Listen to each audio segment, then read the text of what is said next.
straight line graph always has a linear equation. We need to know about gradients and y-intercepts. The gradient of a line is the slope of the line. So if we look at, for example, the line A, the gradient is how high up the graph goes if we go across by 1. So if I pick a point on A, so for example this point here, so this is at -1, 8, if I go one place to the right, the graph goes down by 3. This means that the gradient of A is -3.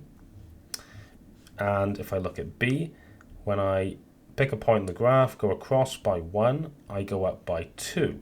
That means the gradient of B is +2, but we could really just say 2. Similarly with C, if I pick a point on C, if I go across by 1, the graph goes up by 1, so that means the gradient of C is going to be 1. Similarly, the y-intercept, not similarly, the y-intercept is just the y-coordinate of the point where each of the lines hits the y-axis.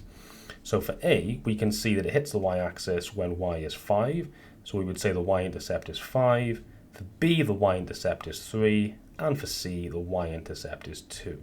And with these two ideas, gradient and y-intercept, we can work out the equation of a straight line and solve a lot of problems.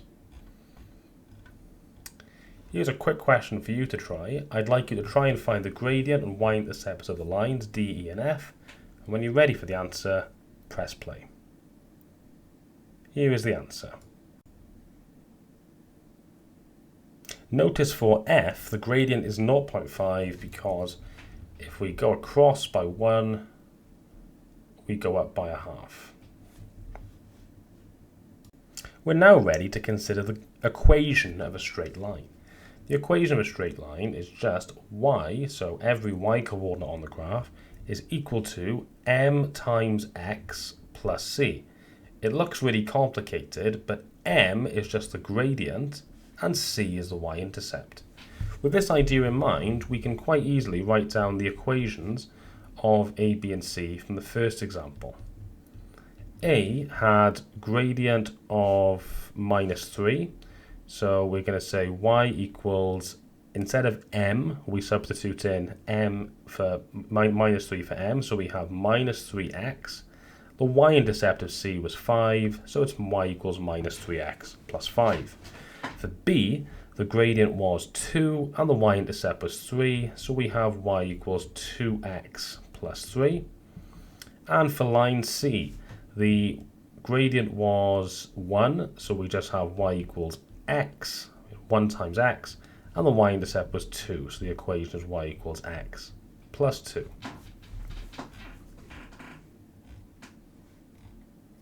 What I'd like you to do in this question is to write down the equations of the straight lines that you worked out in the question before. So please have a go at the question now, pause the video, and when you're ready for the answer, press play.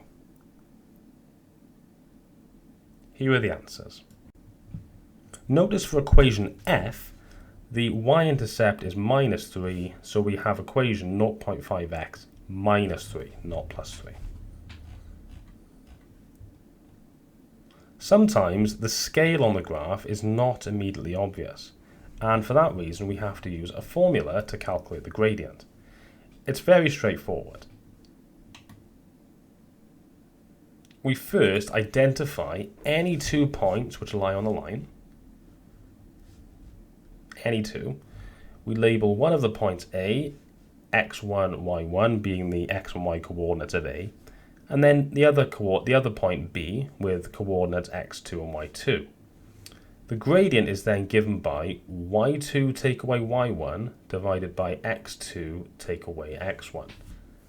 Let's have a look at an example, or 2 examples. Let's work out the gradient of line x and the gradient of line y. We'll actually start with line y because it's positive, it's got a positive gradient, slightly simpler. So for y, to work out the gradient, I'm first going to identify points A and B. These can be any 2 points on a line. I've just chosen A at 1, 5 and B at 2, 7. To work out the gradient, m, it's going to be y2 take away y1 over x2 take away x1. I'm choosing for B to be my second point, so it's at x2, y2, so we can say 2 is x2, 7 is y2, A is my first point, x1, y1, so that means 1 is x1, and y1 is 5. I now just substitute the numbers in. So I have y2 take away y1. It's very important that you write the workings down because it gets a bit complicated with minus signs. So I've got 7 take away 5 over 2 take away 1. 7 take away 5 is 2. 2 take away 1 is 1. I've got 2 over 1, which is 2. So the gradient of y is 2.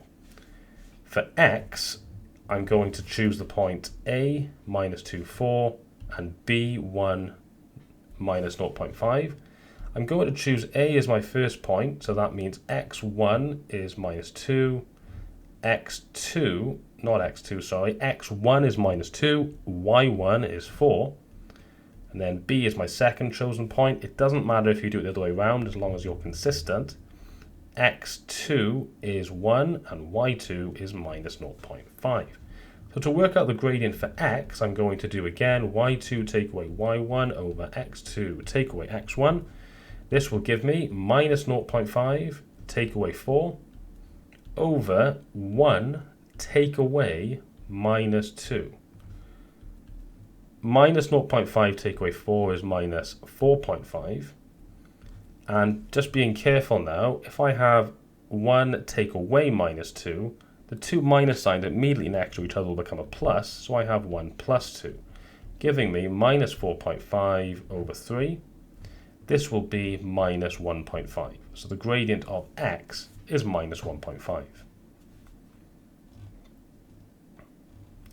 Here is a question for you to try. I'd like you to try and find the gradients of lines W and R, given that the points shown lie on those lines. Please pause the video now and have a go, and when you're ready for the answer, press play. Here are the answers. You should have gradients of minus 3 and 3.5. We're now ready to find the equation of a straight line. To find the intercept when we don't know the scale, so if you look at this example here, I don't actually know what those coordinates are for the y-intercept because the scale is unclear. To find the intercept in a situation like this, we need to substitute the coordinates of any point which lies on the line and then rearrange to get C. For example, we want to find the equation of line X.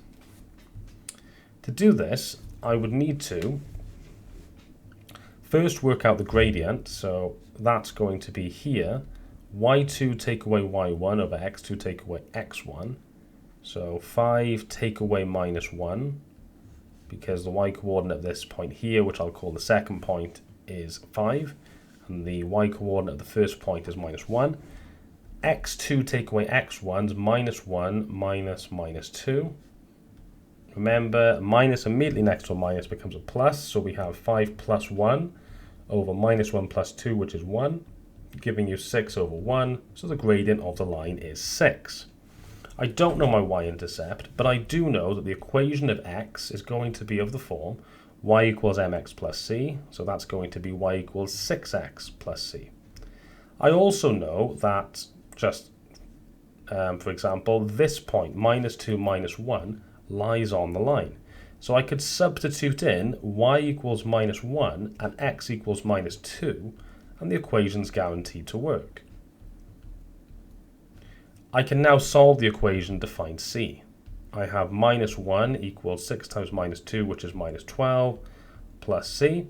To get c on its own, as we've seen in solving equations, I need to add 12 to both sides. This will give me c is equal to 13.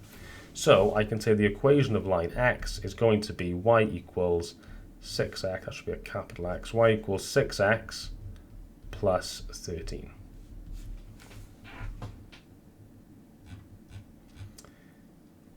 Here is a question for you to try. I'd like you to work out the equations of lines W and R from earlier on.